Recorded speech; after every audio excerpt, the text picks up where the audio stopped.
आप सबको मेरा नमस्ते। मेरा सब प्रेम बेन और एक बार फिर से मैं दोस्तों आप लोगों के बीच में उपस्थित हूँ। और मैं आशा करता हूँ कि आप लोग अपने घरों में खुश हैं, आनंदित हैं और परमेश्वर के अनुग्रह से आप लोग सब पीसफुली रह रहे हैं। मैं इस बात का खुदा का धन्यवाद करता हूँ। और आज जो मैं आप लोगों के बीच में उपस्थित हूँ एक नए टॉपिक को लेकर, और आज का मेरा टॉपिक है फॉरगिवनेस, माफ़ करना, क्षमा करना।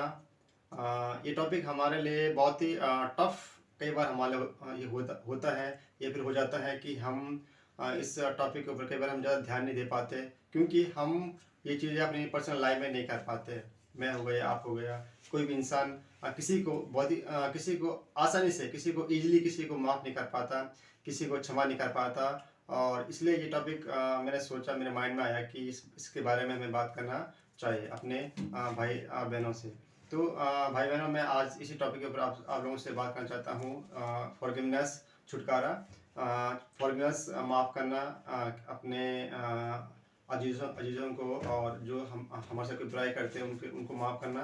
तो हमें भी अपनी पर्सनल लाइफ में इस चीज़ों को बड़ी ध्यान से हमें इनमें सोचना चाहिए कि हमें जो हमारे जो एनिमीज़ हैं, या फिर जिसने हमारे बारे में कुछ गलत कहते हैं, बोलते हैं, या हमें हर्ट करते हैं, कैसे न कैसे अपने कामों से या अपने वर्ड्स से, अपने शब्दों से हमें उनको माफ़ करना चाहिए। क्योंकि परमेश्वर का गुण है कि हम भी अपने एनिमीज़ से, या अपने जो हमारे जो शत्रु लोग हैं, जो हमारे बारे में कुछ बुराई करते हैं, उनको माफ़ करना, ये परमेश्वर हमें सिखाता है। तो ये परमेश्वर का गुण है जो परमेश्वर ने हमारे अंदर डाला है कि हमें दूसरों को हमें माफ़ करना चाहिए। और अगर मैं बात करूं बाइबल की, तो बाइबल हमें ये सिखाती है कि जैसे हमारा स्वर्गीय पिता ने हमारे अपराधों को क्षमा किया, वैसे ही हम भी अपने अपराधों को भी क्षमा करें। एक प्रार्थना भी है, प्रभु की प्रार्थना है। और उसी प्रकार से हमें जीवन को इस बात को अपने जीवन में हमेशा इस्तेमाल करना है, इन बातों को यूज़ करना है, लागू करना है कि हम भी अपने जो एनिमीज़ हैं और उनको हमेशा माफ़ करें। किसी के प्रति हमारे मन में कोई कड़वाहट,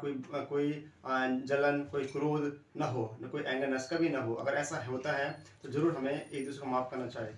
भाई और बहनों, कई बार हम अपने जीवन में आगे नहीं बढ़ पाते, कई बार अपने जीवन में हम लोग शांति को नहीं प्राप्त कर पाते, आनंद को प्राप्त नहीं कर पाते जो परमेश्वर हमें देना चाहता है। क्योंकि हमारे मन में किसी के प्रति क्या होता है, कड़वाहट होती है, जलन होती है, गुस्सा होता है, और वो उस आनंद के बीच में, हमारे बीच में वो दीवार बन के वो कड़वाहट रहती हैं, आ जाती है। इसलिए हम लोग शांति को नहीं पा पाते।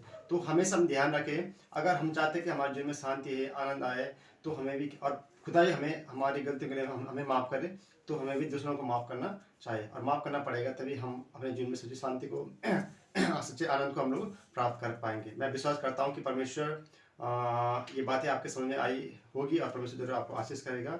May God bless you all. धन्यवाद।